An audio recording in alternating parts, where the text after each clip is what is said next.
Since the reinstatement of the capital punishment in California, 13 people have been executed. Manuel P Babbit, May 4, 1999.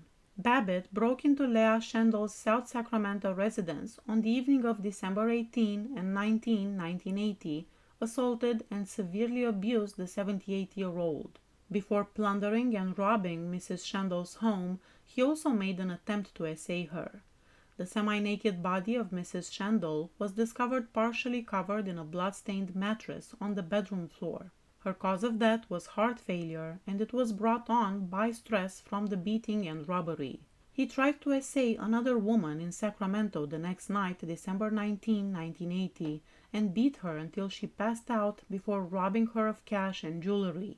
He claimed he had no memories of the events after his arrest, although he did not refute committing the acts.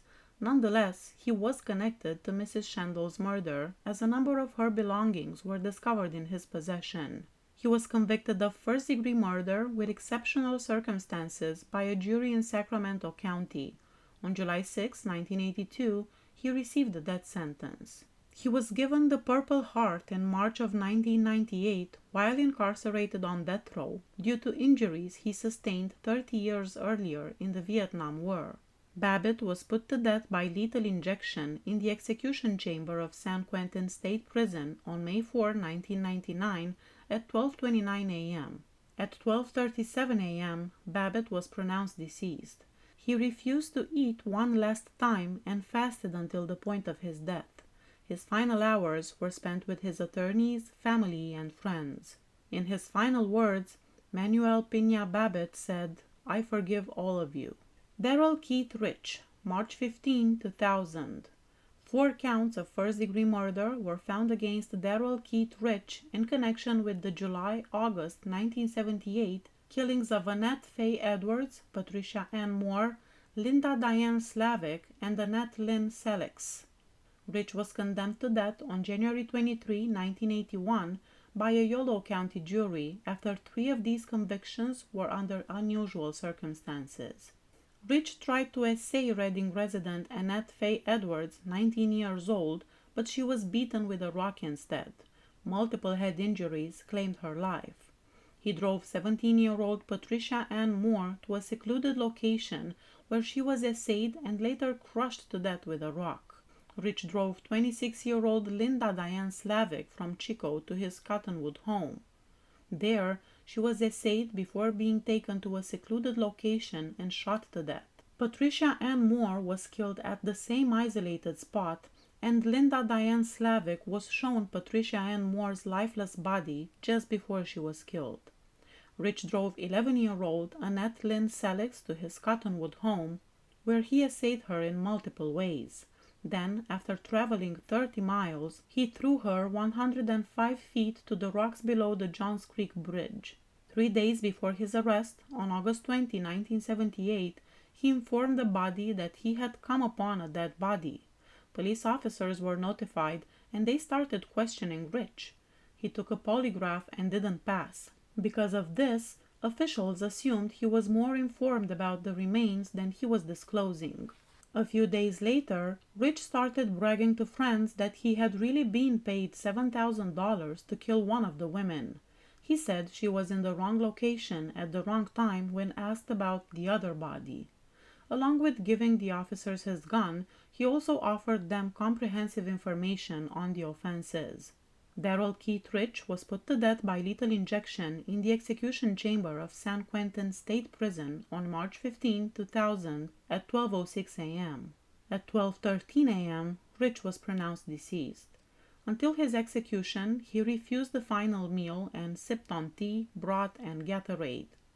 He spent the last hours of his life with his lawyers and spiritual counselors. His final word was peace. Robert Lee Massie, March 27, 2001. For the killings of Boris G. Naumoff on January 3, 1979, Massie was found guilty on 1 count of first-degree murder. On May 25, 1979, a jury in San Francisco County sentenced him to death. During a liquor store heist, he shot and killed Naumoff while injuring Charles Harris, another employee. This crime took place while Massie was serving his parole for a 1965 murder in Los Angeles County. For that crime, he had been awarded the death punishment. However, in 1972, the California Supreme Court declared that the death penalty was unconstitutional.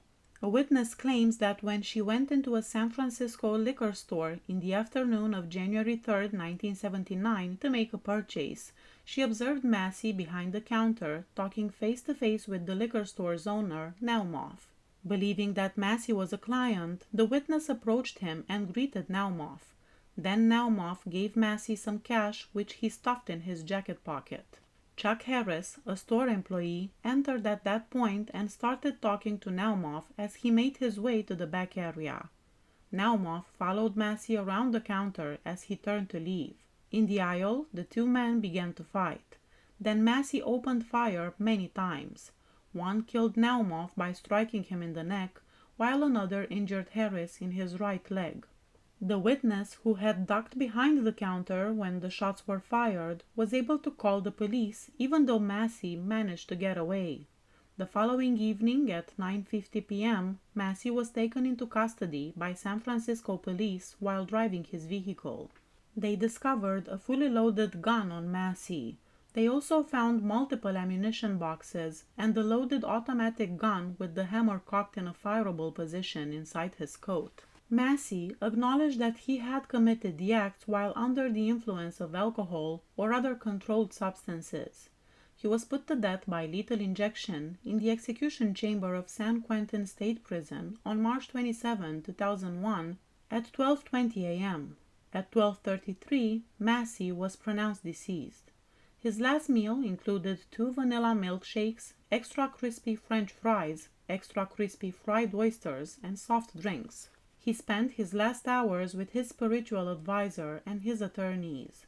Robert Lee Massie's last words were, "Forgiveness, giving up all hope for a better past." Stephen Wayne Anderson, January 29, 2002.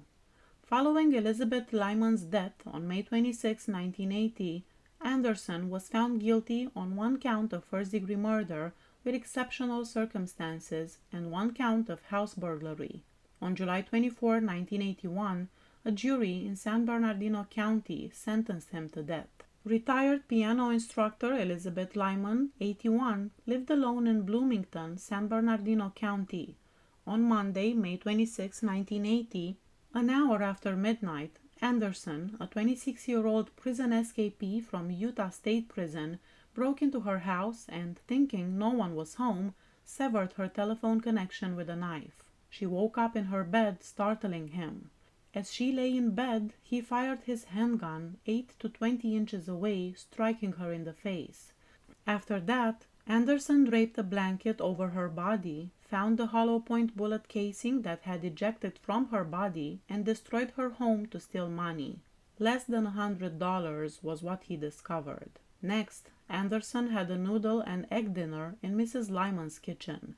However, a suspicious neighbor who had been awakened by barking dogs and has spotted Anderson in Mrs. Lyman's house through a window alerted sheriff's deputies to the site, interrupting his meal.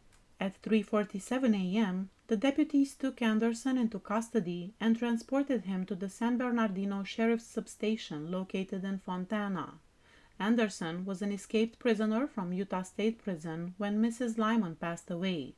He was imprisoned for 1 count of aggravated burglary in 1971 and 3 counts of aggravated burglary in 1973 before making his escape on November 24, 1979.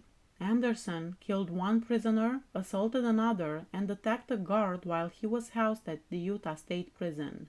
In addition, Anderson acknowledged having participated in 6 more contract killings in Las Vegas, Nevada, before the one for which he was executed.